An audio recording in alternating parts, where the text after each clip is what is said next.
Okay, it is not blooming yet, so certain educated guess here because it's not looking anything like a native necessarily. All the broadleaf panic grasses, kind of sort of, so it kind of looks like a little bamboo.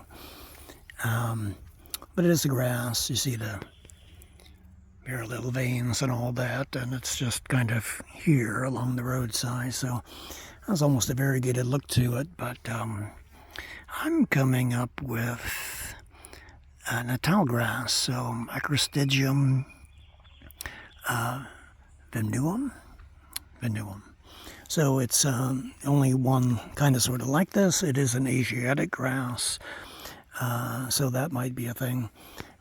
So we are in eastern North America, so it has summer rain, so a little bit like Asia. So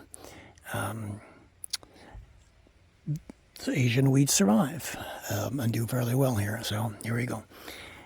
So anyway, another some plant that probably should be gotten rid of, but anyway, an unusual grass is my thought.